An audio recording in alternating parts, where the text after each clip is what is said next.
Thanks for tuning into the Pollination Podcast. Today, we're going to wade into one of the most common questions that I get as a beekeeper. I get it at farmers markets.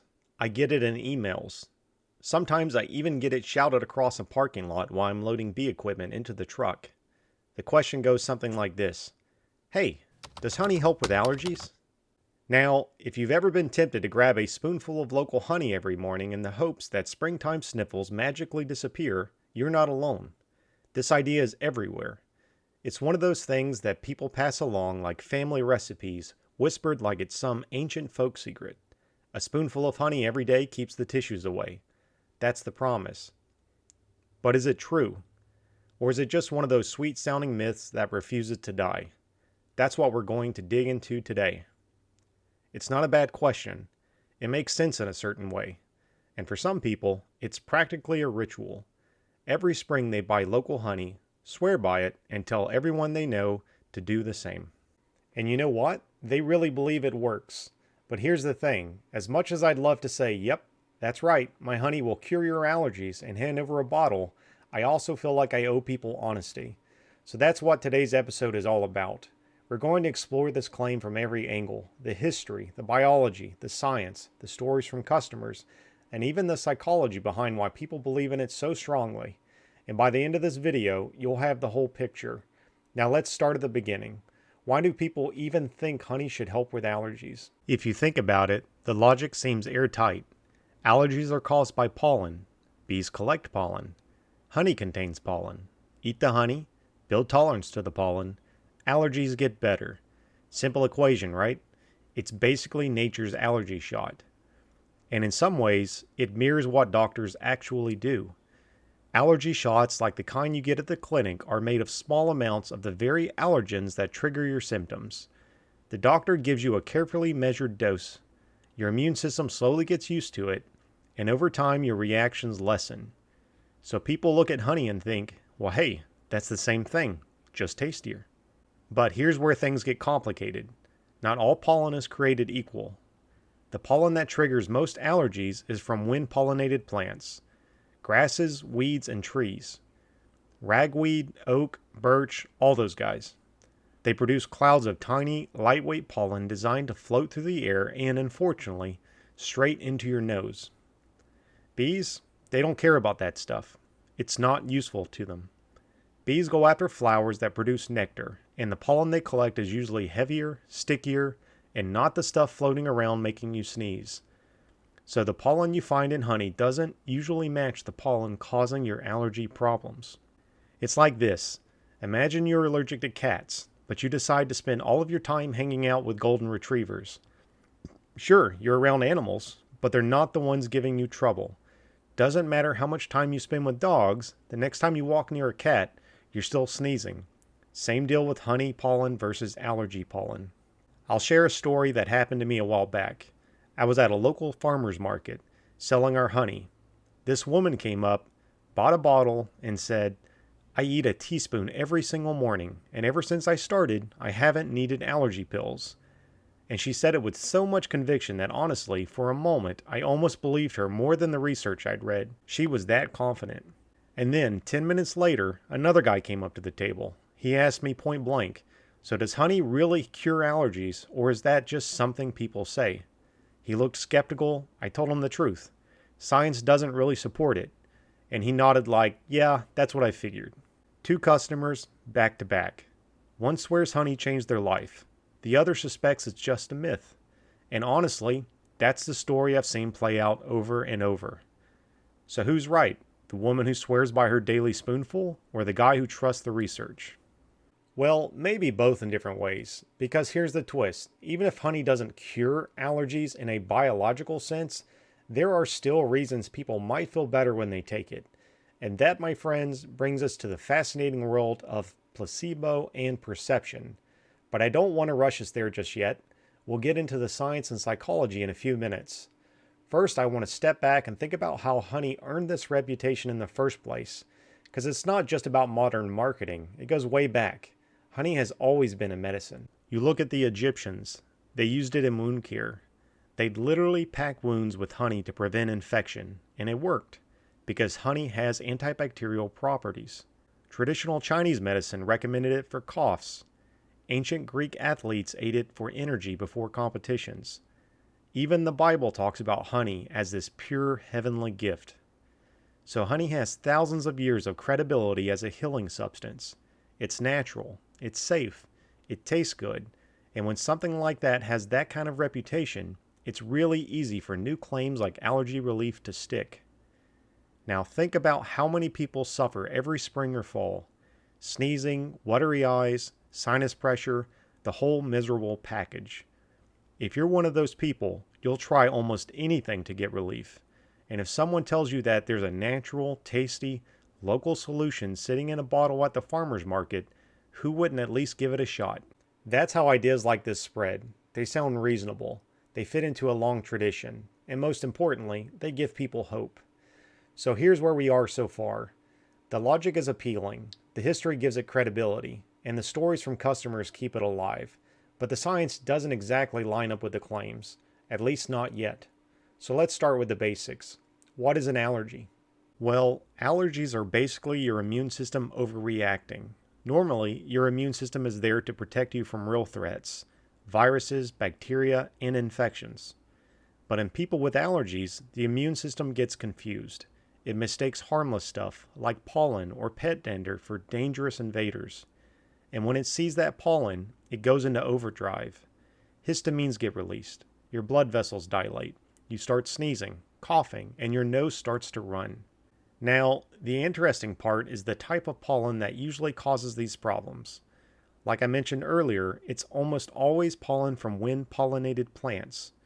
Ragweed is probably the most infamous example. A single ragweed plant can release 1 billion grains of pollen in a season, and that pollen is so lightweight it can travel miles on the breeze. Grass pollen is another big one. Tree pollens too. Oak, birch, and cedar. All of these float around invisibly, just waiting to get sucked up into your sinuses. So when bees bring pollen back to the hive, and some of that ends up in honey, it's mostly flower pollen, not wind pollen, which means it's not usually the same stuff that's making you sneeze in the first place. That right there is one of the biggest reasons scientists are skeptical about honey curing allergies. If you're allergic to ragweed, but your honey is full of sunflower pollen, there's nothing there to train your immune system to be less reactive to your particular allergy. So let's talk about the research, because people have actually tested this idea. There have been multiple studies, some small, some a little bigger, where they've taken groups of allergy sufferers and divided them into honey eaters and placebo eaters. In one classic study, participants were given either local honey, commercial honey from the store, or a honey-flavored corn syrup placebo. They were told to eat a spoonful every day, then report their allergy symptoms during pollen season. The result? No significant difference between the groups. Everybody felt about the same level of miserable when the pollen count went up. Another study looked specifically at birch pollen allergies. They gave some participants birch pollen honey, meaning honey deliberately made from the areas where birch was blooming. That study did show slight improvements in symptoms for the honey group. But here's the catch. It was a small study and the improvements weren't huge. And when researchers tried to replicate it in other trials, they didn't always see the same results. So overall, the scientific consensus is pretty clear. Honey doesn't reliably reduce seasonal allergy symptoms, not in a way that can compete with standard treatments like antihistamines or doctor-prescribed immunotherapy. Now here's the thing. Just because science doesn't back it up in large groups doesn't mean individuals can't feel better. And that brings us back to placebo. The placebo effect is not fake. It's not people imagining things. It's a real, measurable response. When you believe something is going to help you, your brain and body actually respond. Symptoms lessen, pain decreases, stress goes down. Your body is wired to respond to expectation. So if you sit down every morning, pour yourself a little spoonful of raw local honey, and tell yourself, this is going to help me with my allergies, there's a good chance you really will feel some improvement. Not because the honey is retraining your immune system, but because your brain is retraining your perception of symptoms. And honestly, that's still valuable. Relief is relief, whether it comes from antihistamines, honey, or belief itself. Even if honey isn't curing allergies, it does have other health benefits. It's soothing for sore throats. It's been shown to calm coughing. In fact, some studies say honey works as well as, or even better than, over-the-counter cough syrups. It's full of antioxidants. It has antibacterial properties. And it's a great quick energy source. So when someone eats honey for their allergies and feels a little bit better, part of it could be placebo, but part of it could also be just those side benefits. Perhaps their throat feels a little less raw. Maybe the antioxidants help with inflammation in a general way. It's not an allergy cure, but it's still helpful. So when a customer of mine brings up that taking honey makes them feel better, I don't argue with them. Hey, if it helps you, keep doing it. Because what am I going to do? Argue with their own experience? If it works for them, it works. And that's kind of the middle ground that I've landed on as a beekeeper. Honey probably won't cure allergies in the way that people hope, but if it helps someone feel better through placebo, through throat soothing, through just the joy of having a daily ritual, then it's still valuable. So why does this idea that honey helps with allergies stick around, even when evidence says otherwise?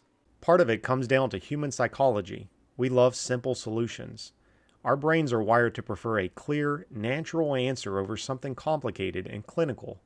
If you tell someone, your immune system is overreacting to proteins in wind-pollinated plants, and the best treatment is to gradually expose yourself in a controlled medical setting, that is not very appealing. But if you tell them, a spoonful of honey can fix it, that feels approachable. It feels doable. And then there's trust. People trust food more than they trust pharmaceuticals. Food feels safe, especially something like honey that's been part of human diets for thousands of years. Pills and injections can feel scary or artificial. Add in the fact that allergies are miserable, and you've got the perfect storm. People are desperate for relief, honey is delicious, and the story about local pollen sounds just scientific enough to be believable. So where does that leave us? If you're listening to this and wondering, should I take my honey for my allergies? Here's my beekeeper's advice. Go ahead and do it, but do it for the right reasons. Take honey because you like the taste. Take it because it soothes your throat. Take it because it gives you quick energy before a workout, or because it makes your tea just a little more comforting. Take it because it supports local beekeepers who are out there in the rain and the heat making sure those bees make it through another year. If it happens to make your allergies feel a little better, that's a bonus. But don't throw away your antihistamines or cancel your allergy shots. Think of honey as a supplement for your allergy management routine, not the sole solution. For me, as a beekeeper, the honey and allergy debate has actually been a gift. It's opened the door to so many conversations with people. It's given me a chance to share what bees really do, to talk about pollen, to talk about the difference between wind-pollinated plants and bee-pollinated plants. And maybe that's the real value here. Not whether honey is a cure, but whether honey is a bridge between people and bees, between science and tradition, between skepticism and belief. At the end of the day, honey is honey, golden, sweet, and alive with the essence of flowers. That's enough magic for me. Thank you for tuning in to the Pollination Podcast. My name is Matthew Walker, owner of Walk in the Woods Apiary. I hope I have answered some of your beekeeping questions. Please leave your comments down below. If you would like to be a guest on the show, please reach out to me at thepollinnationpodcast@gmail.com.